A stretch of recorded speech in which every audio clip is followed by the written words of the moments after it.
This conference is going to focus on why achieving peace and stability in countries coming out of war or chaos has proved so difficult, and focus also on what we can do to improve the chances of success. Afghanistan, Iraq, the Democratic Republic of Congo, and many other countries have suffered critical instability, not only within their borders, but also in their respective regions.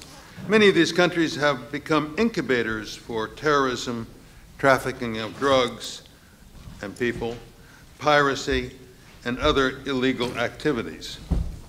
At the global level, the human and economic cost of conflict is high and widespread, since it has been estimated that over 1 billion people live in conflict-affected countries. Saving lives is not enough. Lives must be worth living. As I argued at length in my book, Rewarding Work, in 1997, only jobs provide dignity and are essential to an equitable economy and thus a just society. The great fallacy of neoliberalism, or one of them at any rate, is that all one has to do is provide a Friedman-type humanitarian universal grant or negative income tax or demogrant to keep body and mind alive, and the magic of the market will do the rest. Yet the proposal that I'm about to review, proposal with, jointly with Dr. Del Castillo, does share the objective of reactivating the private business sector, which is essential to both dynamism and inclusion. This policy has obvious attractions: employment creation, reintegration of former combatants into productive activities, savings from safety net programs not needed, and from improved public security. At the same time, aid of this type would provide political support for the authorities, since the population would be grateful to a government that promotes active policies for employment creation. We have to get down to specifics if we're going to make any progress on this. Countries differ enormously in their circumstances. To talk about reconstruction in a place like Darfur is to already prove that you misunderstand. There's nothing to reconstruct. There's possibly something someday to develop. So we can't use the same words for places that are so different if we're going to have any seriousness of what we're doing. To say that there's ample aid is also, it may be true in some places. I've never seen it. So I think we should be very, very careful about quantifying what we're saying, distinguishing between headlines and actuality, trying to understand the processes on the ground. So I believe this Valley of Tears issue is central. What do you do in the first 3 years? And again, I want to emphasize what you do depends on where you happen to be. If you're in post-World War II Europe, that's one thing. If you're in Bosnia or Croatia, that's another thing. If you're in Georgia, that's a third thing.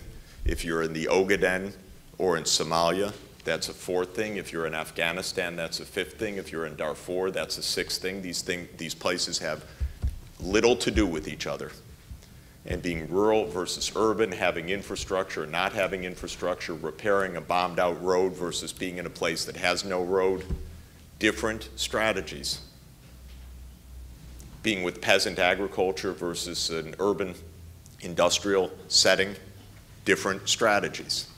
So we should be able to strategize better than we do right now. It's actually amazing what you can do for small amounts of money. Putting in bore wells, giving veterinary care, immunizing animals, getting schools going, using mobile phones to help keep people alive, putting in rudimentary systems for emergency response for health care. These are the tools. The tools are actually better than ever now. This is not humanitarian relief. This is people living in their communities so that their communities are viable places. We don't fund that. Humanitarian agencies do not do that. The sum of NGOs does not add up to that. The World Bank and UNDP don't do that. Nobody does. And if you happen to go, as I do regularly, to the US government to make an appeal that we do something like that, we're told, yes, it's fine, but we don't have any budget for it. So to my mind, this is what we're really talking about.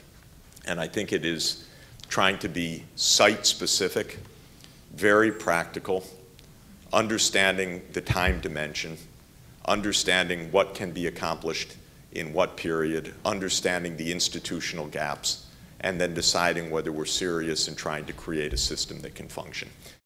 I have for some years been concerned about the problems of dire poverty and what explained them in parts of the world. And I came to this as a microeconomist in a couple of areas. One, observing what, to my mind, has been a significant failure of the economic portion of what is called loosely foreign aid, as opposed to health-based aid or more charitable aid over the past 40 years. We have spent more than $1 trillion in economic aid over that period.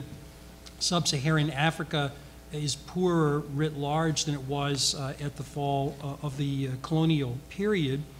And this period also coincides with some truly modern growth miracles.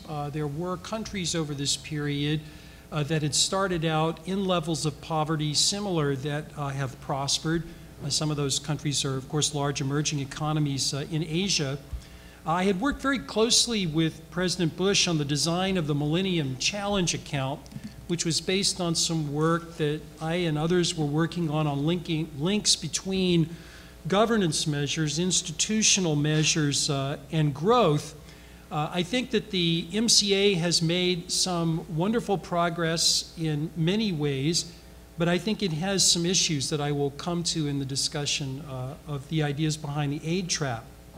Again, the basic idea centers on the importance of local business and the specific policy reforms that we identify in the book as being analogous to the competition and the Marshall Plan center on the very simple measures produced by the IFC, the so-called doing business indicators. This borrows much from the overall logic of Bush's Millennium Challenge account, which was designed to promote institutional reforms. But problems in the Millennium Challenge account were that the funds did not really go to local businesses. They went to governments who were to support business, but it missed that step. That's an error I made and others made, I think, in the design of the MCA. I would also suggest that this is an issue for the United States, not only for our economic interest and moral interest as a country, but also our foreign policy interest. China is pursuing a strategy in Africa that, to my mind, looks more colonial than it does the promotion of local business in Africa. Not only is the Marshall Plan a rhetorical device for economists, it is also a way for the U.S. to have a very different perspective on African development, encouraging local business and not simply the exploitation of resources. To close, I would just observe that when Marshall spoke at Harvard in his commencement speech, he said that it was really the breakdown of business during the war that was the problem that aid must solve. He was right then. The institutions of the plan would still work, and I believe we can do this.